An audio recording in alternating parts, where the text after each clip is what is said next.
తిరుమల శ్రీవారిని కేంద్ర మంత్రి కిషన్ రెడ్డి దర్శించుకున్నారు. కేంద్ర మంత్రిగా బాధ్యతలు స్వీకరించిన అనంతరం మొదటిసారి శ్రీవారి క్షేత్రాన్ని సందర్శించిన ఆయన స్వామివారికి ప్రత్యేక పూజలు నిర్వహించారు. టీటీడీ నిర్ణయాలపై స్పందించిన కిషన్ రెడ్డి నూతన పాలక మండలి అద్భుతమైన నిర్ణయాలు తీసుకుందని కొనియాడారు. టీటీడీ బోర్డుకు రాష్ట్ర ప్రభుత్వానికి ఆయన ధన్యవాదాలు తెలిపారు.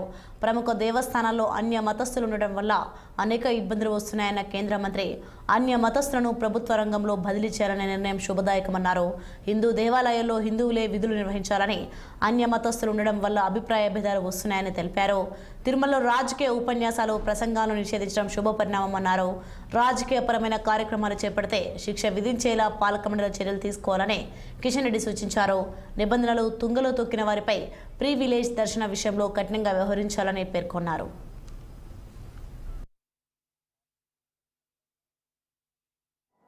పార్లమెంట్ ఎన్నికల తర్వాత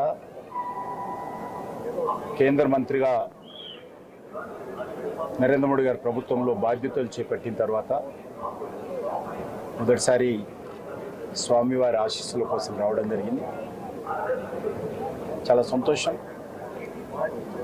ఇటీవల నియమితమైనటువంటి తిరుమల తిరుపతి దేవస్థానానికి సంబంధించినటువంటి బోర్డు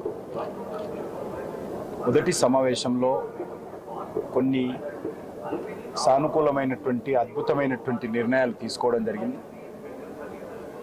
నేను ముఖ్యంగా ఈ నిర్ణయాలు తీసుకున్నందుకు బోర్డు చైర్మన్ గారికి, అదేవిధంగా సభ్యులందరికీ, రాష్ట్ర ప్రభుత్వానికి కూడా ధన్యవాదాలు తెలియజేస్తా ఉన్నాను. ముఖ్యంగా గత అనేక సంవత్సరాలుగా, దశాబ్దాలుగా చర్చ జరుగుతున్నటువంటి అంశం, కొన్ని ప్రముఖ దేవస్థానాలలో అన్య మతస్థులు ఉంటున్నారు.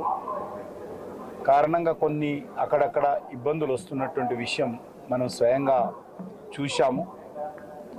కాబట్టి ఈ నిర్ణయము అన్యమతస్థులు ముఖ్యంగా దేవాలయ పరిసర ప్రాంతాల్లో ఉండకుంటే చాలా బాగుంటుంది అనేటువంటి విషయము చాలా చర్చ జరిగింది.